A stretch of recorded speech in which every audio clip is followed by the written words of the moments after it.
Hello my dear students. मैं आज़ाद sir आपका अपना YouTube channel mentor study point में स्वागत है। जैसा कि आप जानते हैं कि मैं आप लोगों को क्लास 12 की एनसीईआरटी पर आधारित इतिहास की बात कर रहे हैं, जिसमें पार्ट 1 अर्थात प्राचीन भारत की बात कर रहे हैं। और इसी प्राचीन इतिहास में मैंने आप लोगों को 2 चैप्टर अभी तक पढ़ा दिया है, जिसमें से पहला चैप्टर जिसे हड़प्पा सभ्यता कहते हैं और दूसरा चैप्टर राजा, किसान और नगर की चर्चा हम लोगों ने कंप्लीट रूप से कर लिया है। अब हम लोग तीसरे चैप्टर के बारे में पढ़ रहे हैं, जिसका नाम है बंधुत्व, जाति और वर्ग। इसके बारे में दोस्तों मैंने कल आप लोगों को कुछ बताने का प्रयास किया था। इसमें हमने कुछ परिचय पढ़ा और हमने ये बताने का प्रयास किया कि दूसरा जो चैप्टर है उसका संबंध भी तीसरे चैप्टर से जुड़ा हुआ है, क्योंकि दूसरे चैप्टर में हम लोगों ने राजनीति और अर्थव्यवस्था के बारे में पढ़ा है और इस चैप्टर में हम लोग 600 ईसा पूर्व से लेकर 600 ईस्वी के बीच में समाज में कैसे परिवर्तन हुआ, समाज में क्या क्या बदलाव हुआ, नगरों के विकास के बाद समाज में कौन सी विषमताएं पैदा हुई, इन सब चीज़ों के बारे में हम लोग पढ़ने का प्रयास इस चैप्टर में करेंगे। लेकिन इस चैप्टर का संबंध भी कहीं ना कहीं दूसरे चैप्टर से भी जुड़ा हुआ है। इसलिए दोस्तों मैंने कल भी आपसे कहा था कि बेटा पहले दूसरे चैप्टर को अच्छी तरह से याद रखना, फिर हम तीसरे चैप्टर को जो बात कर रहे हैं उसी से जुड़ा हुआ है, तो साथ ही साथ आप दोनों वीडियो देखते हुए आगे निकलने का प्रयास कीजिएगा। ठीक है। इस चैप्टर के तहत यानी बंधुत्व, जाति, वर्ग में हमने कल कुछ परिचय पढ़ा और महाभारत का समालोचनात्मक संस्करण देखा और हम बंधुत्व और विवाह के बारे में चर्चा किया हमने। इसके अंतर्गत हमने बंधुत्व को पढ़ा, प्रीतवंशिता व्यवस्था के बारे में पढ़ा, जिसका तात्पर्य था प्रीतवंशिता वंश का क्वेश्चन बाबू हमेशा पूछा जाता है छोटे छोटे नंबरों के लिए कि प्रीतवंशिता वंश से आप क्या समझते हैं, तो आप सीधा लिखिएगा प्रीतवंशिता वंश का तात्पर्य होता है कि पिता के बाद उसके पुत्र को गद्दी पर बैठाना और उसके बाद फिर उसके पुत्र को गद्दी पर बैठाना। इस प्रक्रिया को हम लोग प्रीतवंशिता वंश कहते हैं और इसकी परंपरा हमने महाभारत में देखने की कोशिश की और यह भी देखने का प्रयास किया कि इसी के अंतर्गत इसी परंपरा को लेकर के महाभारत में एक लड़ाई हुई, जिसे महाभारत का संघर्ष कहते हैं, युद्ध करते हैं।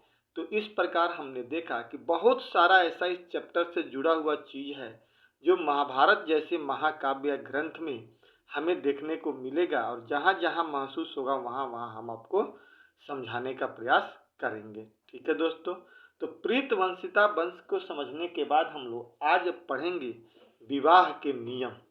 यानी अगर प्रीतवंशिता वंश को या अपने वंश की परंपरा को आगे बढ़ाना है तो निश्चित तौर पे उसके लिए विवाह करने की जरूरत होती थी। समाज में ये एक मान्यता थी, यानी समाज का ये एक अनिवार्य कर्तव्य था कि पिता जो है अपने पुत्री का शादी किसी न किसी व्यक्ति से करेगा या पुत्र की शादी पुत्री से होगा। ये एक समाज की परंपरा है, आज भी चली आ रही है। आज भी माता पिता जो होते हैं उनकी एक जिम्मेदारी होती है, वो पुत्र हो या पुत्री, कि उसकी शादी कर दी जाए और शादी करना भी एक सामाजिक दायित्व होता है। इस दायित्व से आप भाग नहीं सकते हैं। क्यों? क्योंकि हर कोई चाहता है कि हमारी वंश की परंपरा आगे बढ़े। ठीक है दोस्तों, तो इसी के अंतर्गत मैं आप लोगों को आज विवाह के नियम को से जुड़ी हुई चीज़ों को बताने जा रहा हूं और निश्चित तौर पे आप ध्यान से इसे समझने का प्रयास करिएगा। बहुत सारा चीज़ है इस चैप्टर में जो हमारे और आपके जीवन से जुड़ा हुआ है, ये हम सब चीज़ जानते हैं, बस समझने की ज़रूरत है। ठीक है, तो यहाँ से भी क्वेश्चन आपके पूछे जाते हैं 2 नंबर के लिए।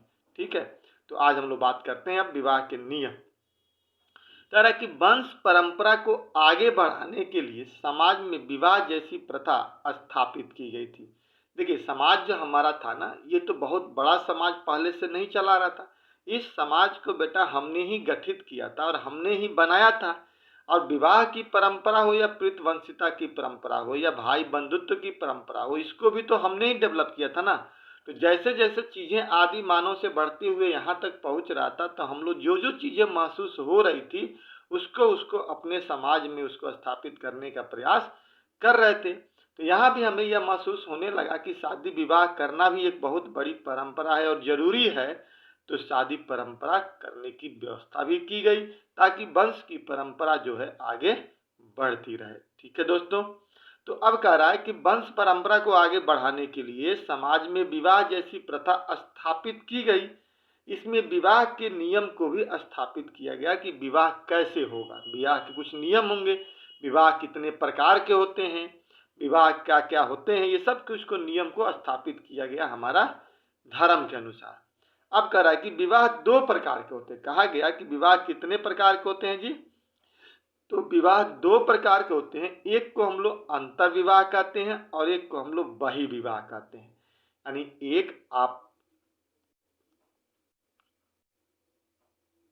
एक विवाह जिसको हम लोग अंतर विवाह हमने कहा, एक बहि विवाह यानी एक विवाह जो आपसी समूह में ही कर दिया गया, एक ही जगह में कर दिया गया, उसको हमने आंतरिक विवाह कहा।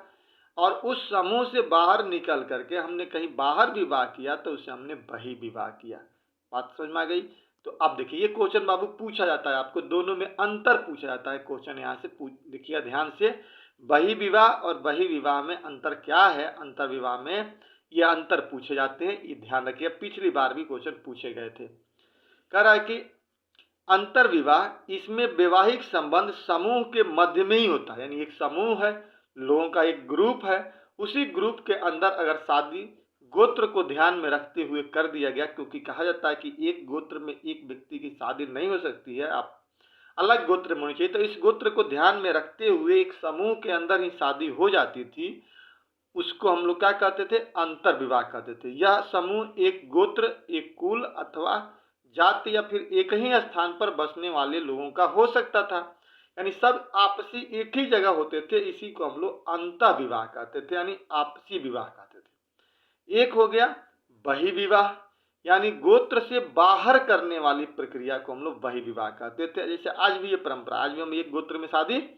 नहीं करते हैं, इसको हम लोग बहि विवाह कहते हैं, यानी बाहरी विवाह कहते हैं। ठीक है दोस्तों, तो ये दोनों में अंतर लिख लीजिएगा कि एक समूह, एक गोत्र अथवा एक ही जाति या फिर एक ही स्थान पर बसने वालों के साथ जो विवाह होता था उसे हम अंतर विवाह कहते थे, जबकि गोत्र से बाहर विवाह करने की प्रथा को हम लोग बहिर्विवाह कहते थे।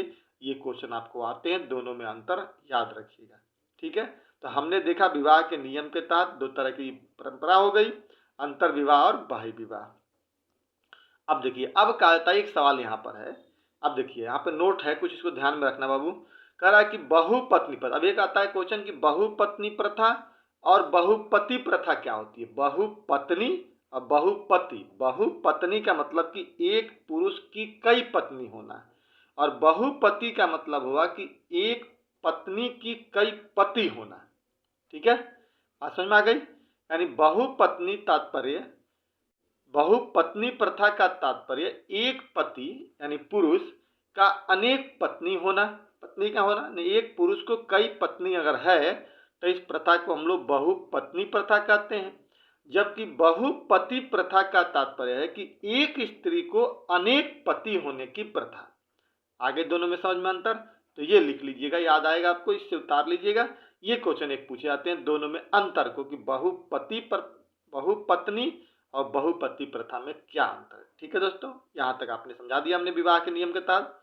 अब देखिए, अब कह रहा है कि प्रीत वंश को आगे बढ़ाने के लिए, यानी जो पिता के वंश को, प्रीत वंश मतलब पिता का वंश को आगे बढ़ाने के लिए पुत्र महत्वपूर्ण होते थे। यानी कहा मानता है कि जैसे मान लीजिए मेरी एक वंश है, अब मेरे वंश को आगे बढ़ाने के लिए अगर पुत्र होगा तभी तो मेरे वंश को आगे बढ़ाएगा, उसकी शादी होगी फिर उसके बाद आगे बढ़ेगा।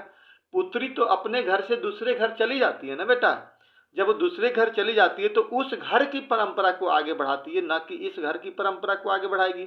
तो अपनी वंशज को आगे बढ़ाने के लिए पुत्र को होना भी बहुत जरूरी माना गया। तो कह रहा है कि प्रीत वंश को आगे बढ़ाने के लिए पुत्र महत्वपूर्ण होते थे। इस व्यवस्था में पुत्रियों को अलग तरह से देखा जाता था, मतलब पुत्र का महत्व तो होता था कि पुत्र ही है तो जो पितृ वंशिता वंश आगे बढ़ेगा। पुत्री का महत्व नहीं देखा था, उनको अलग नजरियों से देखा जाता था। उनका पैतृक संसाधनों पर अधिकार नहीं होता था। क्यों? आज भी नहीं है। आज भी माना जाता है कि पुत्री है, अगर कोई लड़की है तो एक समय के बाद उसकी शादी हो जाती है, वो अपने घर चली जाती है। तो अब जो यहाँ की प्रॉपर्टी है उस प्रॉपर्टी में तो उसका हिस्सा नहीं है। अब जो प्रॉपर्टी बचा हुआ है उस प्रॉपर्टी किसका है? तो वहाँ के जो पुत्र हैं, उसका जो भाई होगा उसका होगा। तो वही कह रहा है कि उनका पैतृक यानी पिता के संसाधनों पर अधिकार नहीं होता था। किनका? पुत्री का। ठीक है जी। तो प्रीत वंश के तहत पुत्र को ज्यादा महत्व दिया गया था, पुत्री को कम दिया गया था। जो पिता का जो संपत्ति होती थी, जो धन होता था, जो संसाधन होते थे, उस पर भी पत्नी पुत्री का अधिकार नहीं माना जाता था। कह रहा है कि कन्यादान की प्रथा पिता का महत्वपूर्ण धार्मिक कर्तव्य बनाता है। आज भी बेटा हमारे समाज में है कन्यादान। जब किसी लड़की की शादी होती है तो उसके पिताजी क्या करते हैं? अपनी बेटी का कन्यादान करते हैं। जैसे दान दो तरह के हो गए, देखिए, एक होता है ना दान देना किसी को, जैसे मैंने कोई अनाज उठाया किसी को दान में दे दिया, या कोई पैसा उठाया किसी को दान में दे दिया, ये दान हो गया। और एक होता है कन्यादान, यानी अपनी बेटी का दान स्वरूप आपको सौंपना कि आज तक ये बेटी तो मेरी थी, अब मैं आपको सौंप रहा हूं और आप अपने साथ इस मेरी बेटी का ध्यान रखिएगा और इसे किसी भी प्रकार का दुख होने मत दीजिएगा। ये सोचकर बेटा बाप क्या करता है? अपनी बेटी का कन्यादान करता है। तो ये भी एक धार्मिक कर्तव्य माना जाता था कि पिता को दान करना एक कर्तव्य होता है। हालांकि परंपरा के अनुसार आजकल तो अन्य लोग भी दान करते हैं। अगर किसी को कोई पुत्री नहीं होती है तो दूसरे पुत्री को कन्या दान करते हैं, यानी वो सबसे बड़ा दान पिता मान करके अपने आप को कि मैं उस लड़की का पिता हूं और उसको दान करते हैं। ये परंपरा हमारे समाज में आज भी चली आ रही है। ठीक है दोस्तों, तो ये प्रीतवंश को समझ में आ गया। अब कह रहा है कि नए नगरों के उदय से, आपने देखा कि कैसे नए नगर उदय हुआ, इसलिए देखो बेटा मैं आपको बार बार कह रहा था ना कि दूसरा चैप्टर आपको याद रखना जरूरी है। आपने देखा था दूसरे चैप्टर में नए नगरों का उदय हो रहा था, जिसमें लोहा का महत्वपूर्ण योगदान, व्यापार का योगदान, ठीक है, व्यापार, लोहा, साथ ही साथ राजा की महत्वाकांक्षा, मुद्रा, इन सब की वजह से क्या हो रहा था? नगर का उदय हो रहा था। तो नगर का जब उदय हो रहा तो सामाजिक जीवन में भी परिवर्तन होना तय था। तो परिवर्तन भी हुआ, समाज धीरे धीरे जटिल भी होगा। आई बात समझ में आई? तो उस चीज को हमें अब करना है। कह रहा है कि नए नगरों के उदय से सामाजिक जीवन अधिक जटिल हो गया, यानी समाज में जटिलताएं यानी क्या कहते हैं, कठोरताएं उत्पन्न हुई। नगरीय परिवेश में विचारों का भी आदान प्रदान होने लगा। अब एक जगह से उठ करके दूसरे जगह लोग गए, दूसरे जगह से तीसरे जगह गए। ऐसी स्थिति में क्या होता है? विचार का आदान प्रदान हुआ। मतलब जैसे मान के चलिए कि नगर का उदय हुआ।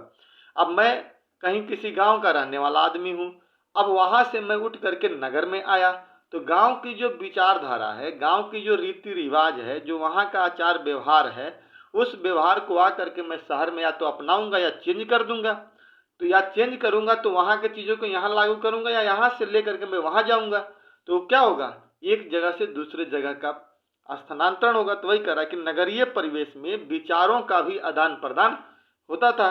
संभवतः इस वजह से आरंभिक विश्वास, मतलब जो शुरू से जो विश्वास चले आ रहे थे परंपरा हमारे समाज में ऋग वैदिक काल से, कि ब्राह्मण, क्षत्रिय, वैश्य, शूद्र, इन सब की जो परंपरा थी, ब्राह्मण सबसे उच्च हैं, क्षत्रिय लड़ाई करते हैं, जो ये परंपरा थी, संभवतः इस वजह से आरंभिक विश्वास, शुरू के विश्वास और व्यवहारों पर प्रश्न चिन्ह लगाए गए। आगे बात समझ में? यानी शुरू से जो परंपरा चली आ रही थी उस पर प्रश्न चिन्ह लगाया गया। इससे ब्राह्मणों को दुख हुआ और उन्होंने इसे चुनौती समझा अपना। यानी ब्राह्मण ही तो हमारे समाज में सब परंपरा बना कर रखे थे, ये आप लोग जानते हैं। हालांकि बेटा इस किताब में आपको इस बारे में चर्चा नहीं की गई है, ऋग्वेद के बारे में या उत्तर वैदिक काल के बारे में, लेकिन समाज में जो भी भिन्नताएं थी, समाज में जो भी चीजें स्थापित की गई थी, इनको स्थापित करने वाला, बनाने वाला वो ब्राह्मण ही थे। तो उनको अब उनकी परंपरा पुरानी चली आ रही थी, अब नगरों में आने से पुरानी परंपरा क्या हो गई? टूटने लगी।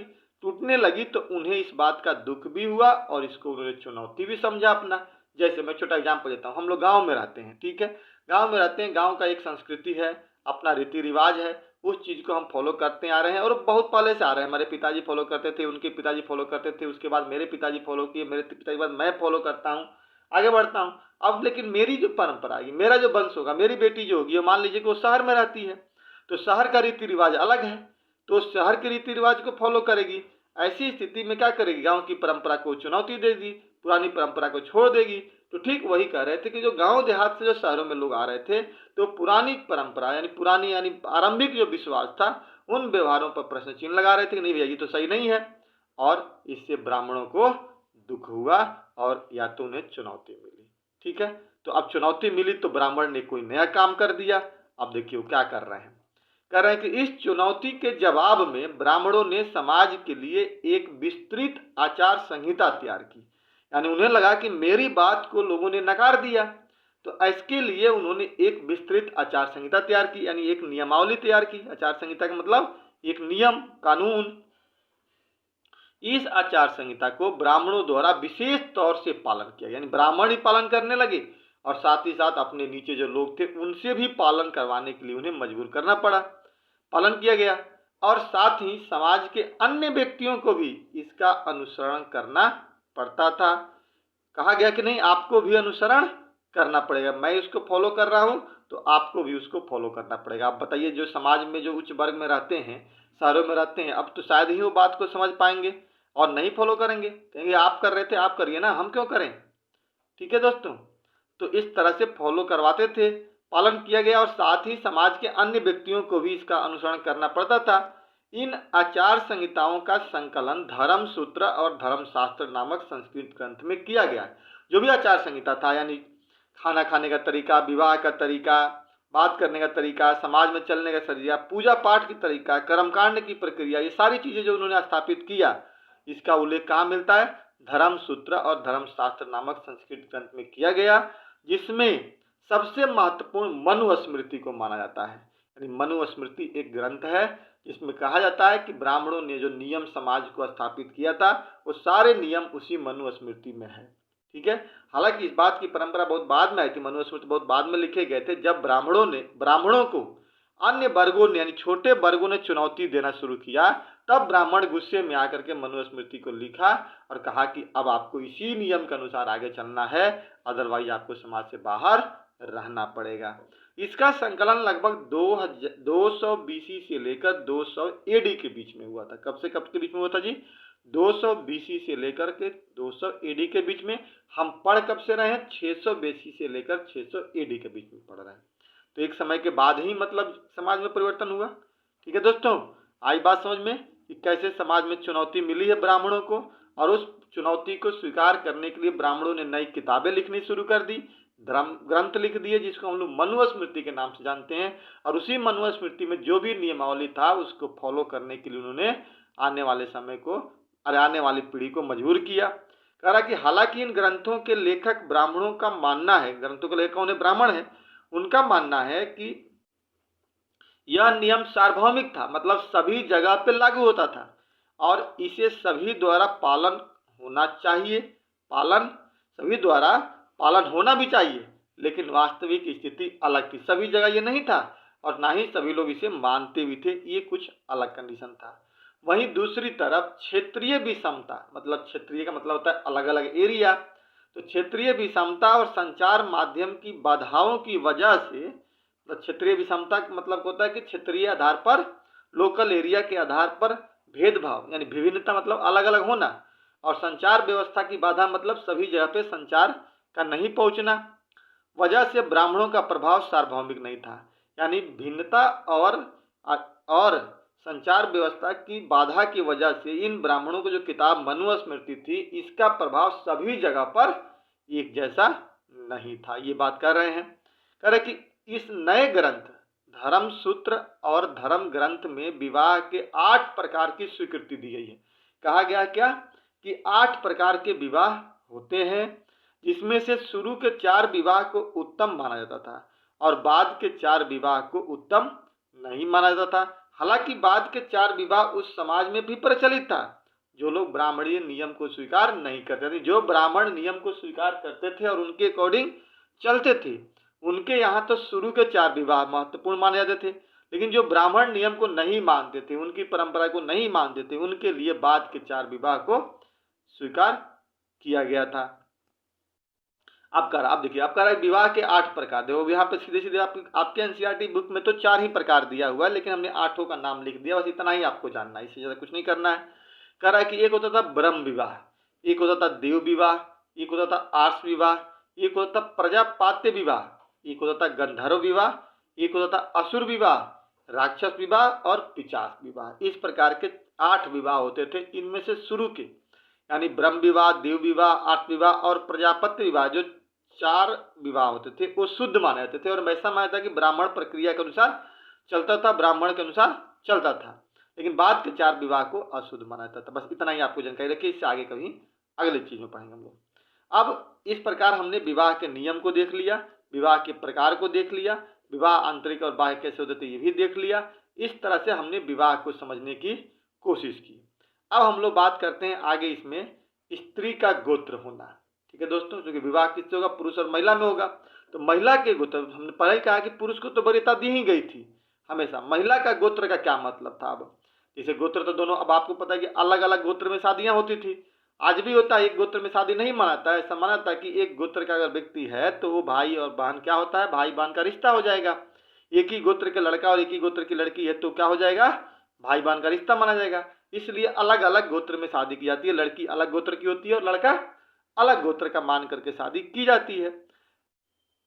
लड़की को एक जगह से दूसरी जगह जाना होता था तो कहा था कि क्या उस गोत्र का महत्व रहता था? जब लड़की अपने घर है तो जो गोत्र है उसका शादी करने के बाद क्या उस गोत्र को वहां पे वैल्यू होती थी, या वहां जाने के बाद वह अपने पति के गोत्र को मान लेती थी? ये बात थी। इसको बेटा हमें यहाँ पे समझना है। गोत्र आप ध्यान से समझिएगा कि गोत्र का मतलब होता था, एक ये परंपरा चली आ रही थी, 8 ऋषियों के नाम पे गोत्र रखे गए थे। सीधे अर्थों में ये समझिए कि एक गोत्र में शादी नहीं मानी जाती है। कह रहा है कि ब्राह्मण पद्धति में लोगों को गोत्रों में वर्गीकृत किया गया था। अलग अलग गोत्र के हो गए थे, 8 होते थे और प्रत्येक गोत्र एक वैदिक ऋषि के नाम पर होता था। गोत्र को 2 नियम थे। गोत्र के कितने नियम थे जी? 2 नियम थे। पहला नियम क्या था कि विवाह के बाद विवाह के पश्चात स्त्री को पिता के स्थान पर पति के गोत्र को स्वीकार करना पड़ता था। बात समझिएगा ध्यान से। जब तक लड़की अपने पिताजी के घर है तब तक तो पिताजी के गोत्र से संबंधित मानी जा रही थी, पहला नियम था। लेकिन जैसे ही उस लड़की का शादी दूसरे गोत्र में हो जाता था तो वहां जाने के बाद उस लड़के की गोत्र जो होती थी उसको अब लड़की को फॉलो करना पड़ता था। बात समझ में आ गई? वहीं दूसरा करा कि एक ही गोत्र के सदस्य आपस में विवाह नहीं कर सकते थे। हमने बताया था ना पहले कि एक गोत्र के सदस्य आपस में विवाह नहीं करते हैं। क्यों? क्योंकि ऐसा माना जाता है कि एक ही गोत्र में होने के बाद ये किसी न किसी रिश्ते में, लंबे समय से पीछे देखा जाए तो एक ही रिश्ते के हैं, एक ही गोत्र के हैं, तो भाई बहन का रिश्ता मान लिया जाता था। तो इस तरह से इस गोत्र की क्या थी, 2 नियम महत्वपूर्ण थे। पहला, विवाह के पश्चात जो स्त्री होगी वह पिता के स्थान पर पति के गोत्र को स्वीकार कर लेगी और एक गोत्र में एक सदस्य आपस में विवाह नहीं करेंगे, जो आज भी परंपरा बनी हुई है। आज भी जब लड़की जाती है तो देखिएगा अपने पति के वंशज को, परंपरा को स्वीकार कर लेते। जैसे आपने देखा है कि एग्जाम्पल देता हूं मैं, ऐश्वर्या राय है, ठीक, लेकिन जब शादी हुई उनको बच्चन परिवार में तो अब क्या लिखती हैं, ऐश्वर्या राय बच्चन लिखती हैं अपने आप को, यानी वहां की परंपरा को स्वीकार कर रही है। ठीक है दोस्तों, अब चलिए, अब आप बात समझिएगा। कह रहा है कि 600 बीसी से 600 एडी के बीच स्त्रियों और पुरुषों के लिए बना यह गोत्र का नियम क्या वास्तव में समाज में सभी वर्गों एवं वर्णों में प्रचलित था? पूछ रहा है कि जो यह 600 से लेकर 600 बीसी के बीच में जो नियम बना, क्या वास्तव में समाज में सबके लिए परंपरा थी? क्या सभी लोग इस बात को मानते थे? शायद सभी लोग नहीं मानते थे, कहीं ना कहीं शक की दायरा थी, इसीलिए सवाल उठ रहा था। वर्गों में प्रचलित था। इसके लिए हम कुछ स्त्री और पुरुषों के नाम का विश्लेषण करने पर हम पाते हैं कि बहुत हद तक यह गोत्र की प्रथा प्रचलित नहीं थी। यानी कह तो दिया गया कि लड़की अपने पति के घर जाने के बाद पति के गोत्र को स्वीकार कर लेगी, लेकिन ऐसा हम बहुत हद तक नहीं देखते हैं। कुछ हद तक तो सही था, कुछ लिमिट तक ये चला था, ब्राह्मणों की जहाँ तक पहुँच थी वहाँ तक ये चला, लेकिन सभी जगह इसकी बात नहीं थी, क्योंकि कुछ ऐसे प्रमाण मिलते हैं जहाँ पे राजा जो हुए तो नियम के अनुसार राजा के नाम के बाद उस रानी का नाम होना चाहिए, क्योंकि लड़की उसके घर जा रही है। लेकिन वो तो राजा अपने नाम से पहले ही अपनी माँ या अपनी पत्नी का नाम जोड़ लेते थे, उनकी गोत्र को जोड़ लेते थे। तो इसका मतलब ये हुआ कि पूरी तरह से उचित या सार्वभौमिक या प्रचलित नहीं था। ठीक है, देखिए अब कह रहा है कि कुछ राजा महाराजाओं ने तो गोत्र के इस नियम का पालन किया, लेकिन कुछ ने नहीं किया। इन्हीं राजाओं की श्रृंखला में सातवाहन राजाओं का नाम सर्वोपरि है। बात समझे, किसका नाम सर्वोपरि है बेटा? तो सातवाहन राजाओं का नाम सर्वोपरि है। सातवाहन हमारे मौर्योत्तर काल में आए थे ये लोग, क्योंकि गोत्र के नियम के विपरीत सातवाहन राजाओं ने अपने नाम के पहले अपने माँ एवं पत्नी के गोत्र को लिखने की परंपरा को जारी रखा था, जैसे गौतमी पुत्र सातकर्णी। आगे बात तो हमने अभी पढ़ा कि नहीं, जो लड़की शादी हो रही थी उसको अपने पति के घर जाने के बाद अपने पति का गोत्र को स्वीकार कर लेगी। ऐसा तो हमने देखा कि समाज में कुछ प्रचलित था, कुछ राजा थे जो ऐसा कर रहे थे, लेकिन कुछ राजा ऐसे भी थे जो इस बात को नहीं मानते हुए वो अपने नाम से पहले अपने पत्नी या अपने माँ के गोत्र को लिख करके नाम को प्रचलित करते थे। और इस परंपरा में राजा सातवाहनों का नाम पहले आता है, जैसे उसमें हम गौतमी पुत्र सातकर्णी कहें या वशिष्ठी पुत्र पुलुमावी कहें या यज्ञश्री सातकर्णी कहें। ये लोग क्या थे, अपने माँ या पत्नी का नाम पहले नाम जोड़ करके परंपरा को आगे बढ़ा रहे थे। तो इस प्रकार से ये बहुत हद तक उचित भी नहीं था। अब दोस्तों हम लोग बात करते हैं, लास्ट पॉइंट है, क्या माताएं महत्वपूर्ण होती थी? अब एक सवाल पूछ रहा है, क्या माता जो उस समय होती थी यानी महिलाएं होती थी माँ के रूप में, क्या उनकी महत्वता था? तो कहीं कहीं तो महत्ता बहुत दिखता है और कहीं कहीं नहीं के बराबर होता है। इसकी महत्ता हम सातवाहनों में देखते हैं, क्योंकि सातवाहन अपने नाम के पहले अपनी माँ के नाम लिखने की परंपरा शुरू करते हैं। इसका मतलब ये बताता है कि उनके समय में माता का महत्वपूर्ण बहुत स्थान था। ठीक है दोस्तों, कह रहा कि अगर सातवाहन राजाओं की बात करें तो यह ज्ञात होता है कि सातवाहनों के लिए माताएं महत्वपूर्ण थी, क्योंकि सभी सातवाहन राजा अपने नाम के पहले अपनी माँ का नाम जोड़कर लिखते थे, इसलिए उस समय माताएं भी महत्वपूर्ण थी।